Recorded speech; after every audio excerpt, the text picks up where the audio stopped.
Sarah Brodie for the Toronto Art Therapy Institute.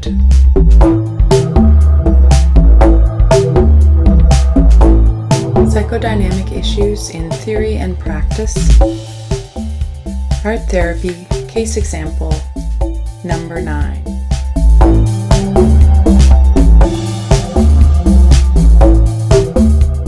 So one day, a little boy, well, not so little, 11 years old, I had been working with for 4 sessions, 4 weeks. On the 5th session, he brought in his iPad. And he wanted to show me a game that he loved to play, where he was, his sort of character in the game was that he was this vicious shark.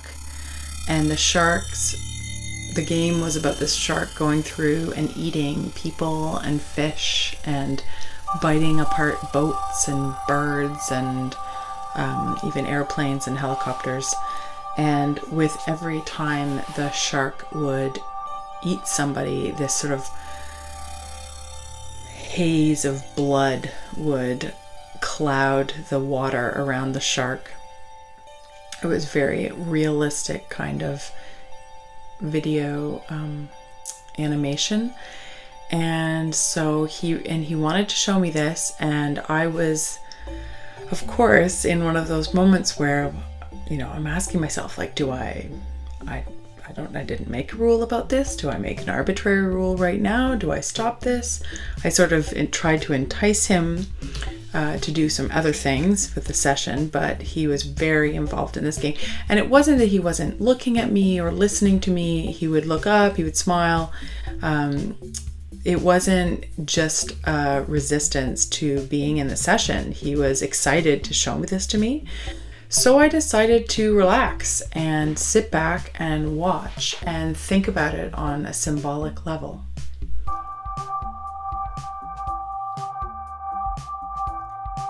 So I'll just add to that, because I didn't give you any information about this boy.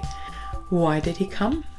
He came because he had a diagnosis of anxiety.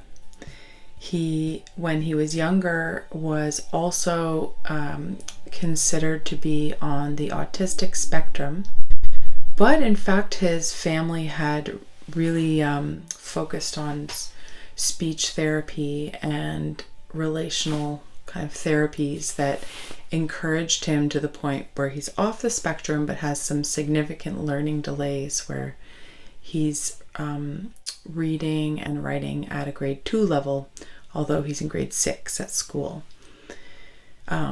His parents aren't trying to remedy the learning disorders, but are wanting to have help in with his development of self-regulation.